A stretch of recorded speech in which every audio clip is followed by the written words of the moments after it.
គ្រប់ជ្រាបសួរពុកម៉ែបងប្អូនទាំងអស់គ្នានៅក្នុងវីដេអូនេះខ្ញុំនឹងរៀបរាប់អំពីស្ថានភាពក៏ដូចជាប្រវត្តិខ្លះៗនៃខេត្តសៀមរាបខេត្តសៀមរាបគឺជាខេត្តមួយដែលមានទីតាំងស្ថិតនៅភាគពាយព្យនៃប្រទេសកម្ពុជាទីរួមខេត្តរបស់ខេត្តសៀមរាបគឺក្រុងសៀមរាបខេត្តសៀមរាបត្រូវបានដាក់ឈ្មោះបែបនេះគឺដើម្បីរំលឹកដល់ជ័យជំនះរបស់កងទ័ពខ្មែរវាឈ្នះលើកងទ័ពសៀមនៅសម័យលង្វែកនៅក្នុងសតវត្សទី16សប្តាហ៍ថ្ងៃខេត្តសៀមរាបត្រូវបានគេទទួលស្គាល់ទូទាំងពិភពលោកថាជាទីតាំងនៃប្រាសាទអង្គរវត្តដ៏ល្បីល្បាញនិងប្រាសាទបុរាណដទៃទៀតជាច្រើនរមណីយដ្ឋានបុរាណនិងប្រាសាទបុរាណជាច្រើនដែលស្ថិតនៅក្នុងក្រុងនិងក្រៅក្រុងនៃខេត្តសៀមរាបគឺជាគោលដៅ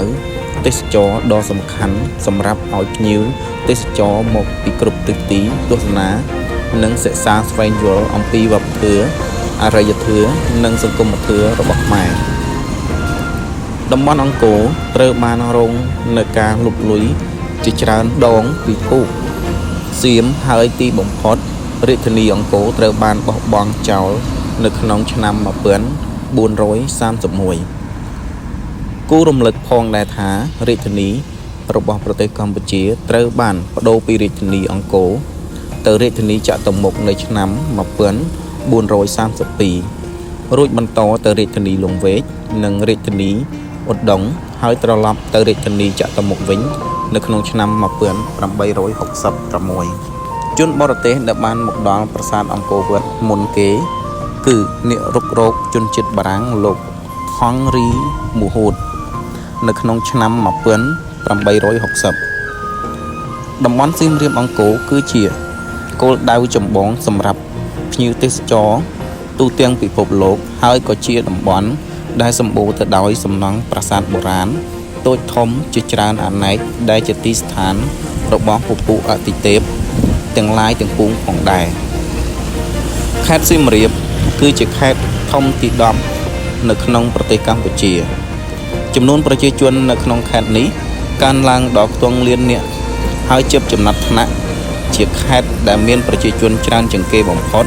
នៅក្នុងប្រទេសកម្ពុជាមួយផ្នែកធំនៃព្រំដែនភាគខាងត្បូងរបស់ខេត្តសៀមរាបគឺជាប់នឹងបឹងទន្លេសាបដូច្នេះហើយបានជាខេត្តសៀមរាបគឺជាខេត្តមួយនៅក្នុងចំណោមខេត្តទាំង9ដែលបង្កើតបានជាតំបន់អភិរក្សជីវមណ្ឌលទន្លេសាបនាពេលបច្ចុប្បន្ននេះខេត្តសៀមរាបត្រូវបានគេស្គាល់ថាជាទីតាំងនៃក្រុងអង្គរនិងប្រាសាទអង្គរវត្តដែលជាតំបន់បេតិកភណ្ឌពិភពលោករបស់អង្គការ UNESCO និងជាអច្ឆរិយវត្ថុរបស់ពិភពលោកផងដែរខេត្តសៀមរាបក៏ជាទីតាំងរបស់ប្រាសាទល្បីល្បាញជាច្រើនផ្សេងទៀតក្រៅពីប្រាសាទអង្គរវត្តដែលជាសម្បត្តិបេតិកភណ្ឌពិភពលោករបស់អង្គការ UNESCO ផងដែរឧទ្យានជាតិភ្នំគូលែនគឺជារមណីយដ្ឋានប្រវត្តិសាស្ត្រនិងធម្មជាតិដ៏ល្បី